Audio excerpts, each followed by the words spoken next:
He had a vasectomy 4 years ago. The doctor confirmed it. 0 count. And then one Tuesday morning, while pulling trash from the bathroom bin, he found a positive pregnancy test that belonged to his wife. He didn't scream.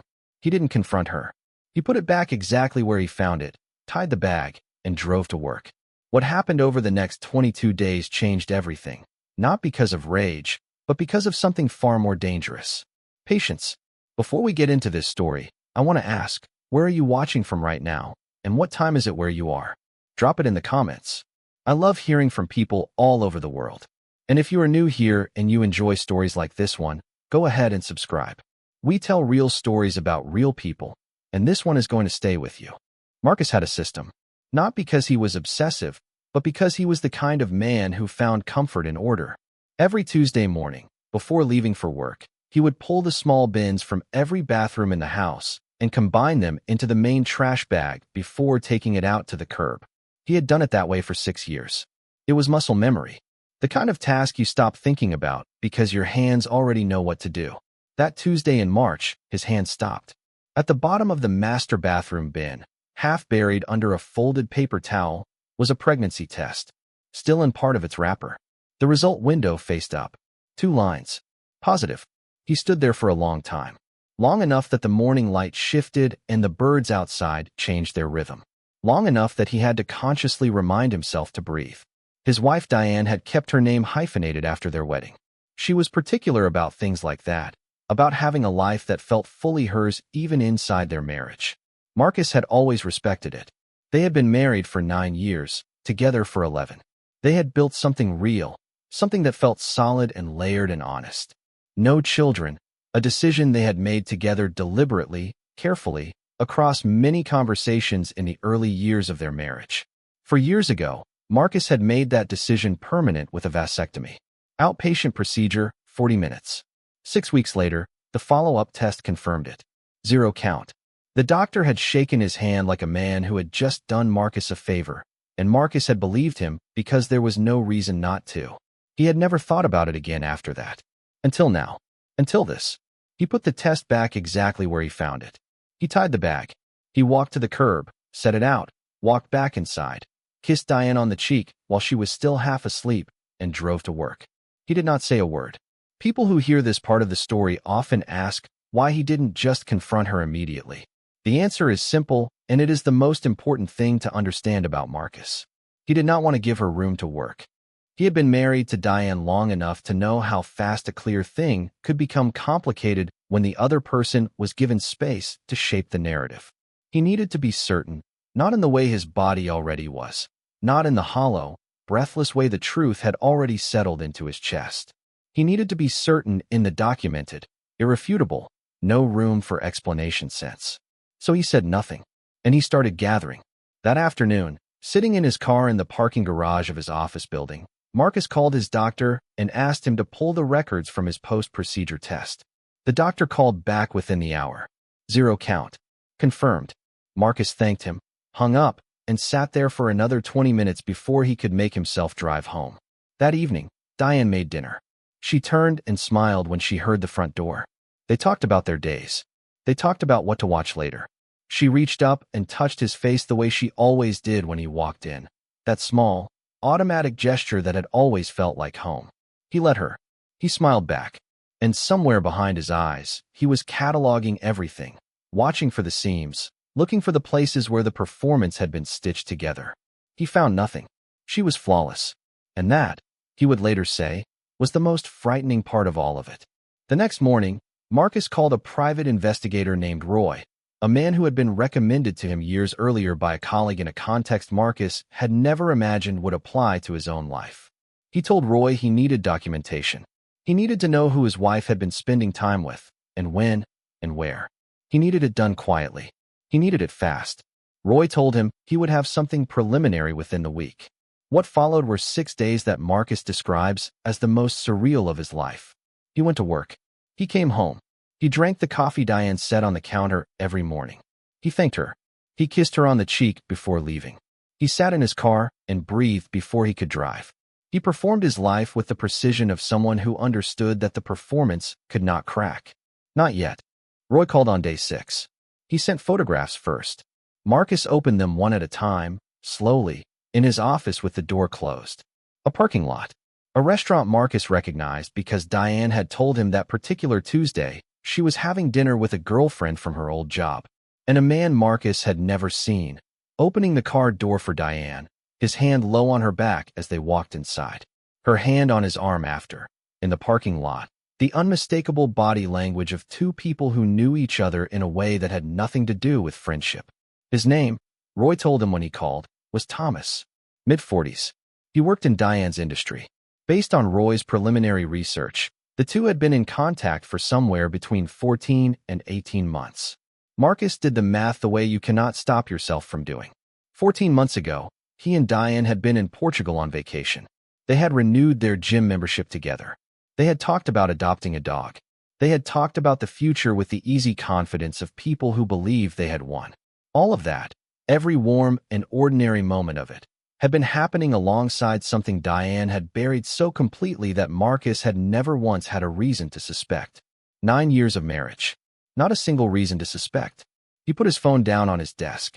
He looked at the wall of his office. Then he picked it back up and told Roy to keep going. He told him he needed everything. Before we go further, I have to ask you something. If you found what Marcus found, that pregnancy test, those photographs, that timeline, what would you have done? Would you have confronted her immediately? Or would you have done what Marcus did and taken your time to gather everything first? Tell me in the comments. I genuinely want to know. Over the next 2 weeks, Roy confirmed the full length and nature of the relationship.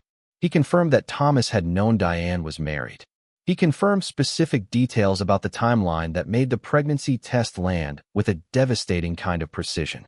Diane had not told Marcus she was pregnant. She had not told him anything.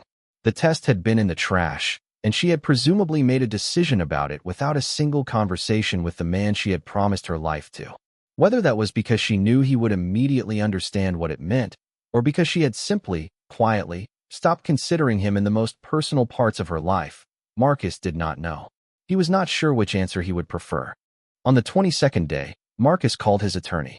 That same week, quietly and methodically, he began moving certain financial documents and personal records to his attorney's office. He was careful. He was thorough. He was, in the end, exactly as deliberate about the ending of his marriage as he had been about everything else in his life. Because if he had not been deliberate, if he had simply reacted that first Tuesday morning in March, he would have had nothing but his word and his grief. And grief is not something you build a case on. The evening he had decided everything was in place, Marcus came home, sat down across from Diane at the dinner table, and told her he knew. He did not tell her everything he knew. He told her about the pregnancy test. He told her about the vasectomy. He said both things very calmly.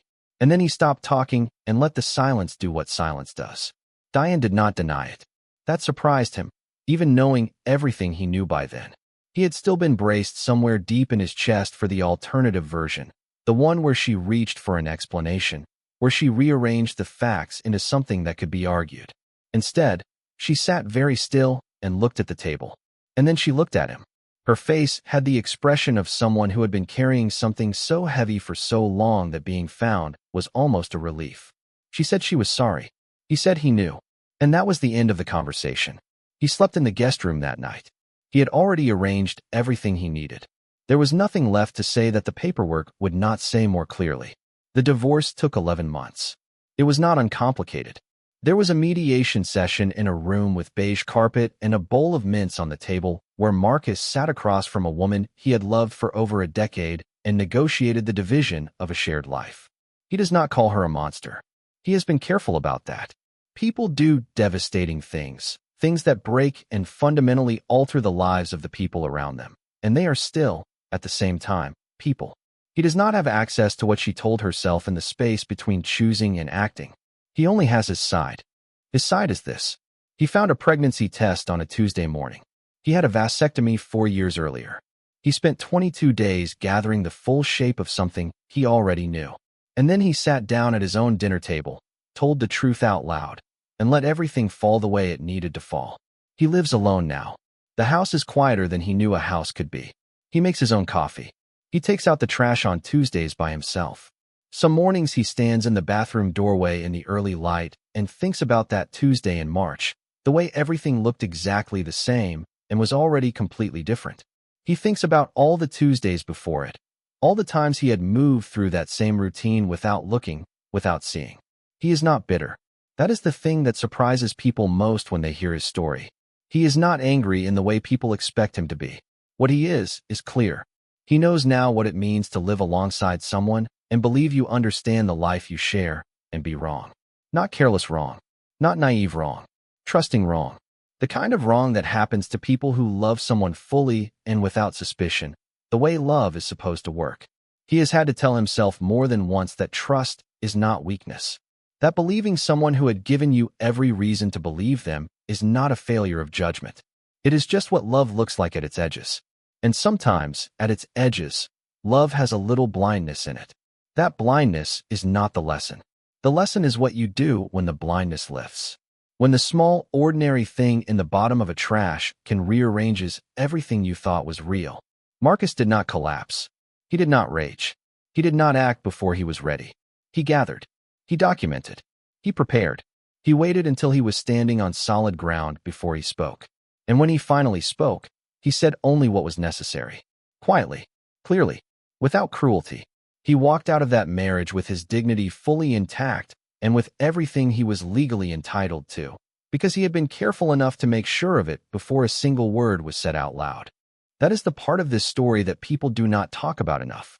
Not the betrayal, because betrayal happens every day, but the discipline, the absolute refusal to let grief make the decisions.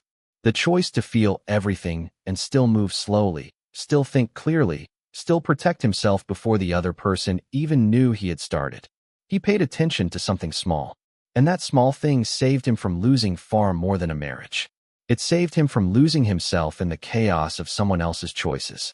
He walked out of it knowing exactly who he was and exactly what he had done right, even in the worst 22 days of his life. That is the story of Marcus, a man who found everything in a trash bag and lost nothing of himself. If this story moved you, if it made you think about trust, about patience, about the kind of quiet strength it takes to hold yourself together when everything is falling apart, I want to hear from you. Leave a comment. Share this with someone who needs to hear it. And if you are not subscribed yet, now is a good time. We have more stories like this one, and every single one is worth your time. Take care of yourselves.